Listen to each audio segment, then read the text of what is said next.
Hello, everyone, and welcome to the next episode of Spotlight on Success, where my goal is to bring you tips and strategies you can apply to your business to sharpen that competitive edge.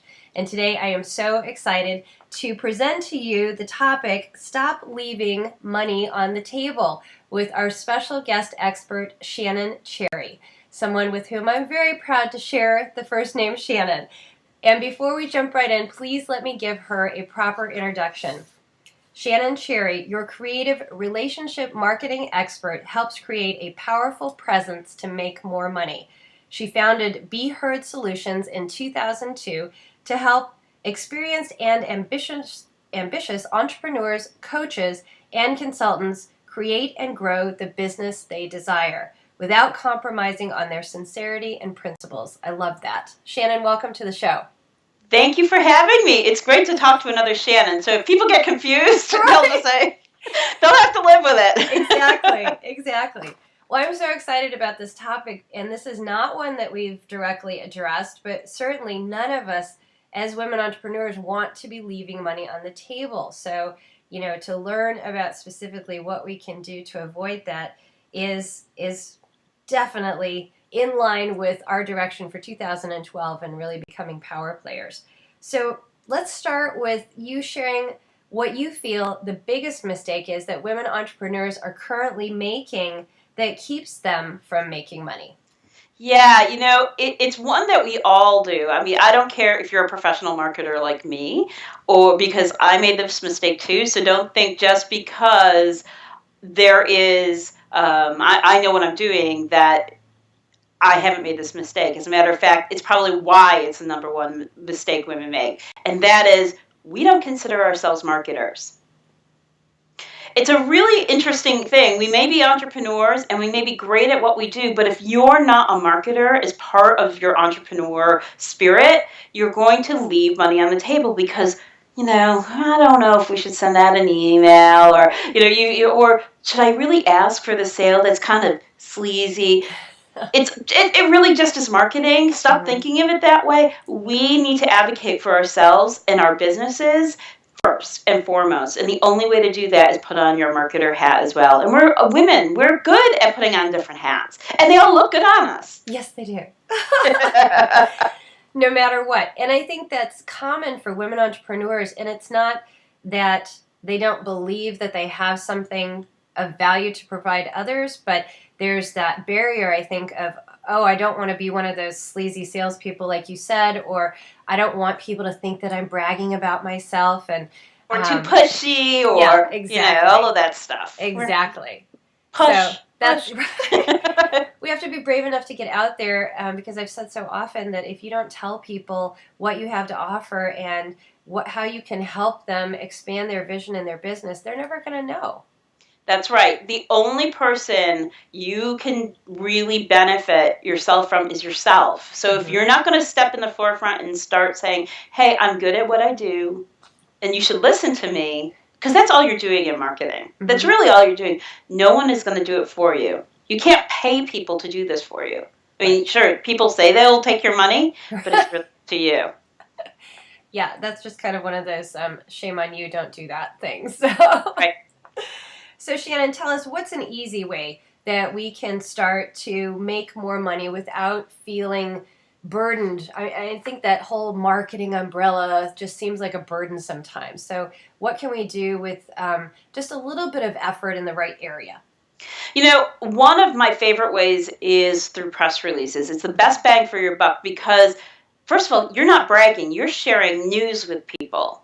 That's number one. It's not about, look at me, I'm so great. It's like, look, I've won this award, or look, I'm offering this program. It's not about bragging, it's just sharing information, which makes us as women not feel like we're pushing or trying to sell. But it has a great way of balancing a lot of things because you can send it to the media, and I'll explain in a minute why that will benefit for you. But you can also send it straight to your clients, put it on your blog pages, put it on your website, as well as post them online. And you've already increased your search engine rankings by doing that, created customer awareness in a way that most people don't. What's interesting about press releases is that when you write them the right way, which is in third person, so it's not about me, it's third person. So it gives you an added credibility that you wouldn't get other places because it sounds like a news story.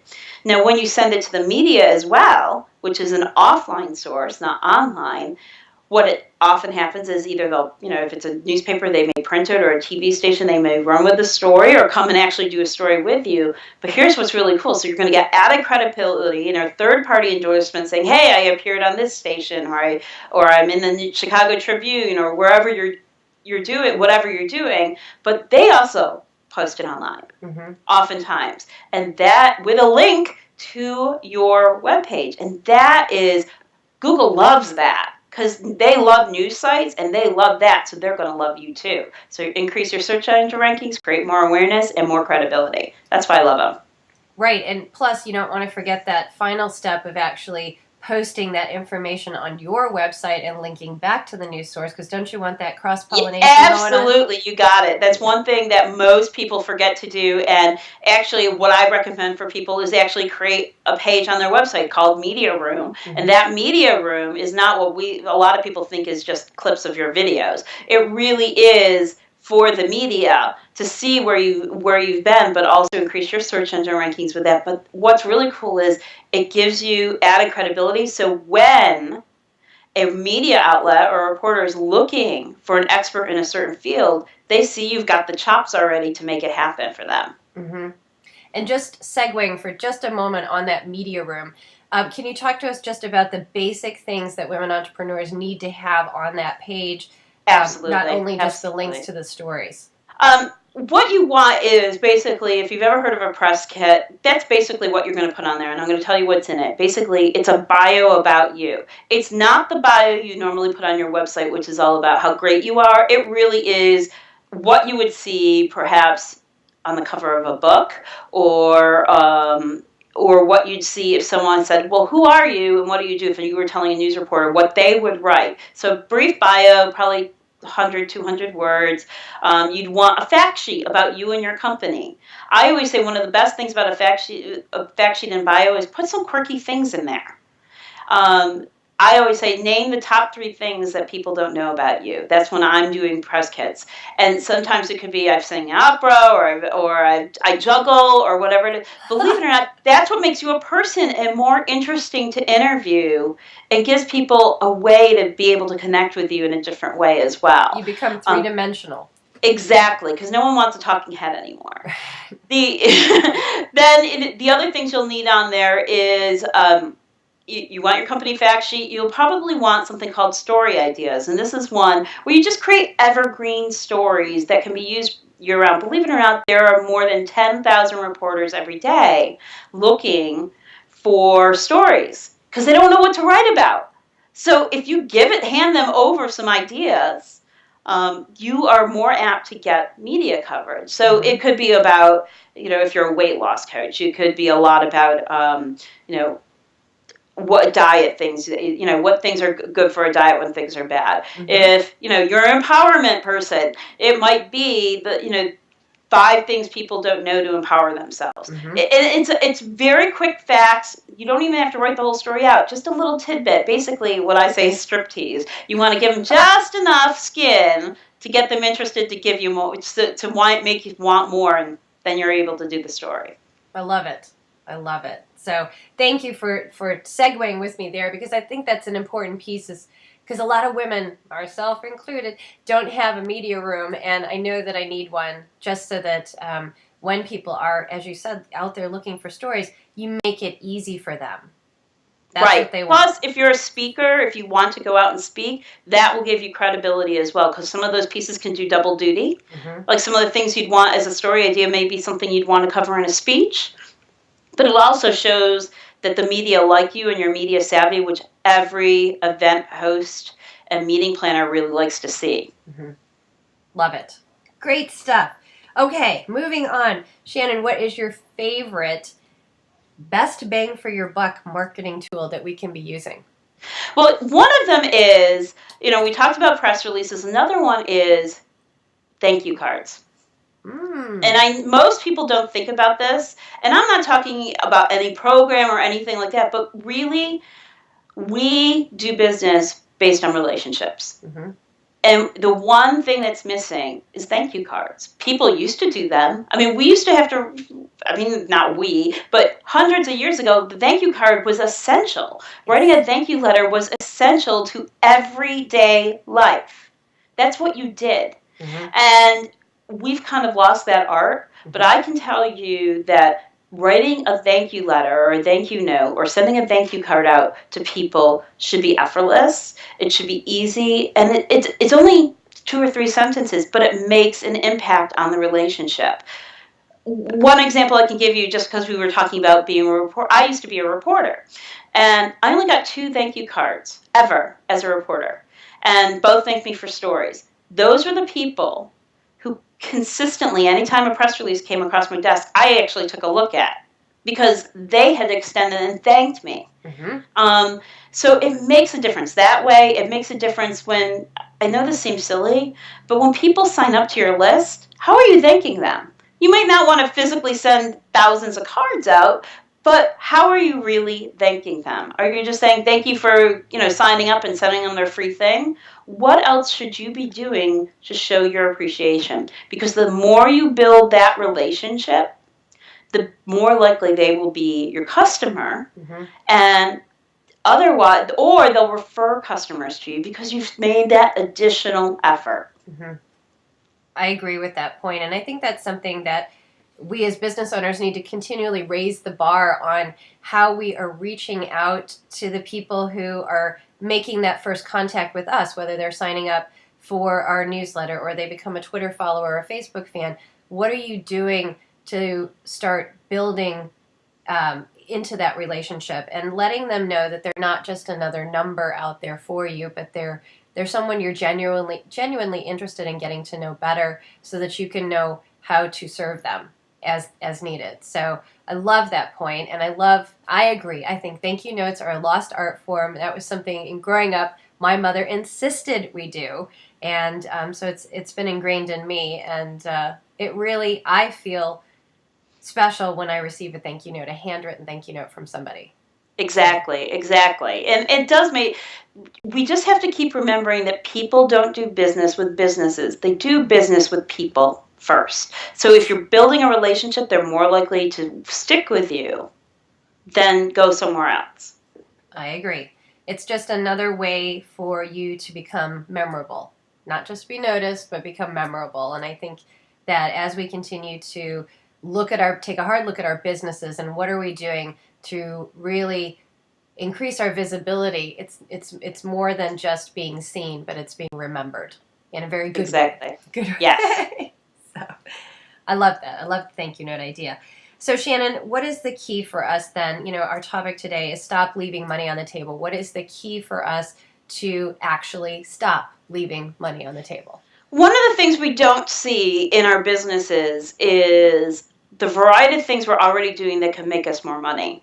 Oftentimes you say, okay, I'm going to create a product, or okay, I'm going to send out an email, or okay, I'm going to connect with my people on Facebook. However, whatever way you're doing that, but there's ways to make money. And oftentimes it may not be in the way you think, because you think, okay, that means I got to sell.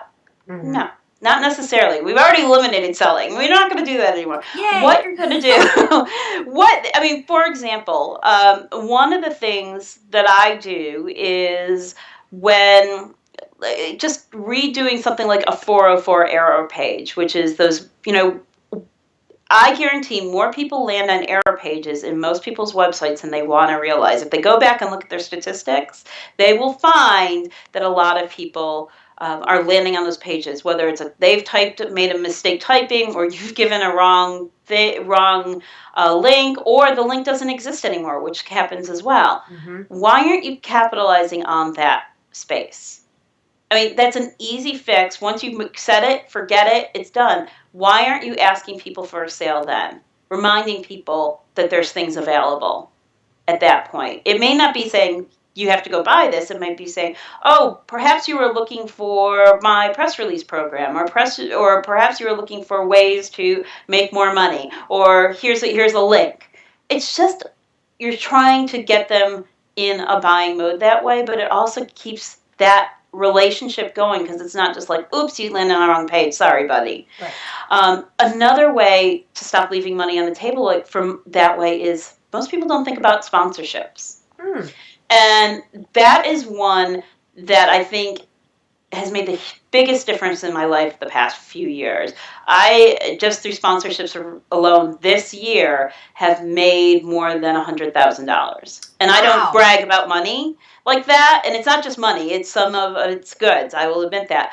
But we are leaving money on the table because we don't realize that the marketing we're doing to our Facebook groups and fan pages, to when we email people, there are other companies who want to tap into that target market as well. And they will pay you for the privilege of doing so.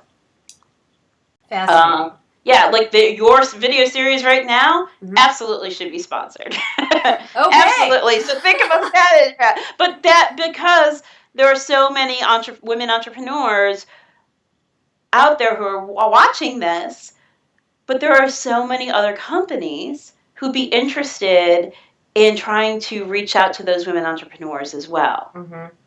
I mean, we can brainstorm right now. A couple of ideas that pop up into my head is every woman entrepreneur needs a bank. I mean, you need a bank to do business, period. That's it. So you could find a bank to sponsor these who wants to focus on women in business. You could think about what other things they need. Most of us need a cell phone. I mean, those are basics.